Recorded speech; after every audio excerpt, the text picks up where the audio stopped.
Hey all, I just wanted to leave a quick note here at the start of the video that I got luckier than expected in this craft.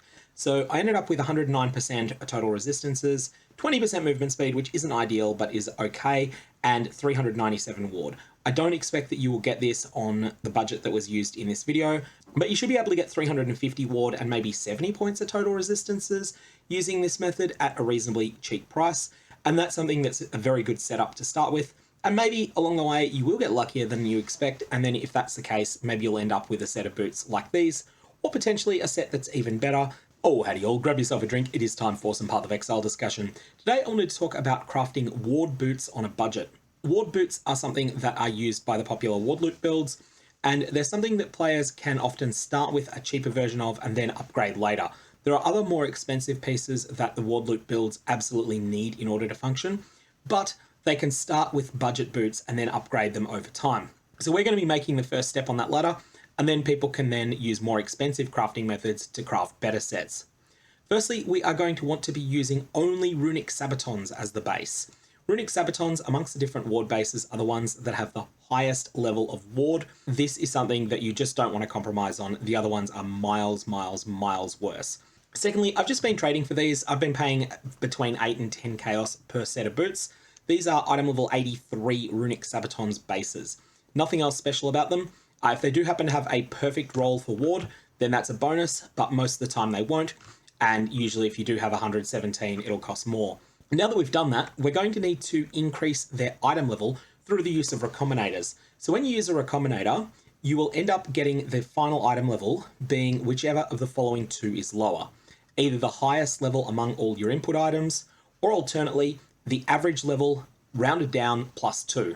So based on that, if you're using an item level 83 set of Sabatons, then you'll need to use an item level 86 or above set of some other boots in order to have your recombinators have a chance of giving you the desired outcome. Alternately, if you are using item level 81 or lower Runic Sabatons, you'll actually need to get some higher item level again boots. So if you have item level 81 Sabatons, you're going to need to get 87 Sorcerer boots or whatever other boots you're using. Then at this point, it's a 50-50 shot on your Recombinators. Now you'll notice that I have used scour. I'm feeding in scoured items here. That doesn't really matter. It's just that these were scoured when I got them. So 50-50 shot and we failed it. That's going to happen a lot. Rip one Recombinator and one Sabaton base. And we'll just recombine again, and that's a fail. And we'll just recombine again. And that's a fail. And we'll recombine again. Hey, we got it now. Okay, so this is now what we are looking for. We've got ourselves a set of item level 87 Runic Sabatons. 87 and up doesn't matter, they're just functionally equivalent to 86. At this point, our next step is going to be to hit this thing with Armorer's Scraps. That's easier to do now than later, and we're just going to throw an Orb of Binding on it. This is almost certain to have a terrible result, but that's okay, we don't really care at this point. We're going to then work on upgrading the item from here. However, we're just going to put away those unused bases. Now, our approach is going to be really simple. Initially, I thought of rolling these using dense fossils only, and I tried that out for a little bit and it actually didn't work very well. The reason for that, dense fossils do everything you want here. They give you more defense modifiers, which means more chance to get ward percent, more chance to get flat ward. And they also ban all of the different life modifiers, which is also an upside because ward builds generally do not want life, or they want tightly controlled amounts of it. However, what ends up happening is that you get all your prefixes being defense modifier ones. And then you wind up in a situation where not only do you not have move speed on your boots, but you also can't benchcraft it because you've got 3 prefixes and all of them are defense tagged. Now I had a look at the suffixes, and it turns out that by using prismatic fossils as well, you then multiply the chances of getting every specific resistance by 6, except for chaos resist. Now this is actually very beneficial here because it means that you will more often see 2 prefixes, 2 suffixes, 2 prefixes, and 3 suffixes. Generally speaking, you will not hit move speed on these boots, but you do want to use high item level so that you've got a chance to hit it. So at this point, we're just going to do a few rolls and see how we go. Dense fossils cost about 2 chaos each in small amounts and about 4 chaos each in bulk. And the prismatic fossils cost a little bit more than that. They're around 5 chaos individually, 6 chaos in bulk. Notice though that we've got 2 prefixes, 2 suffixes. It's just that unfortunately they're all pretty bad. Okay, here we have got a silversmith's roll and an inscribed roll. This is not currently a good set of boots, but it does have potential. The reason it's got potential is that it has exactly 2 prefixes, it's got 2 suffixes that we kind of want, and we're in a position where if we benchcraft on it, the movement speed increase can just be a low tier one.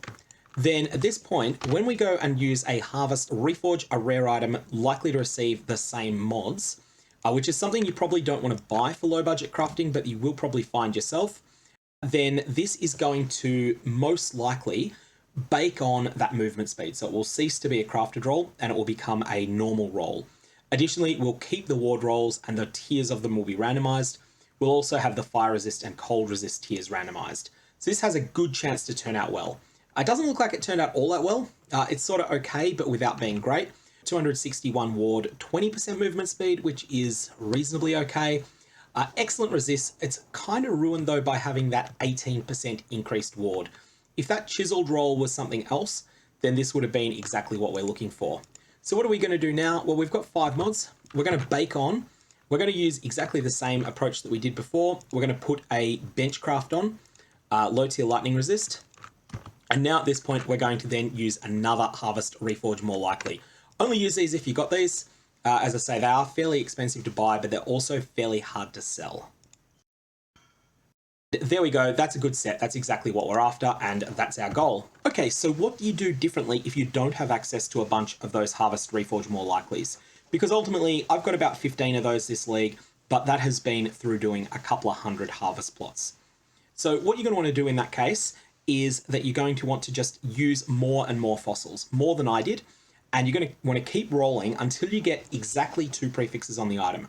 The first one needs to be at least goldsmiths in the flat ward. So you see here that I've got 68 flat ward from 52 to 69. You're going to want to keep something that is at least goldsmith. Then you're going to want to have the runed modifier that you can see there, the 97% increased ward, or perhaps tier 2 of that. And then you're going to have an empty prefix. As long as you've got that combination, all you need to do then is apply a benchcraft for speed. Then have a look at your suffixes. Your suffixes might be absolute trash. If that's the case, then often one of the best ways to fix that is going to be applying a couple of Eldritch Chaos Orbs. You're definitely going to want to make this into an Exarch and Eater influence item anyway, so at that point you're going to want to apply an Eater or Ichor, any tier will do, ideally a lower tier, and then at that point you're going to be using Eldritch Chaos Orbs. Use these pretty sparingly because they're expensive and this is a budget craft, but just use them until the mods on the suffixes aren't terrible.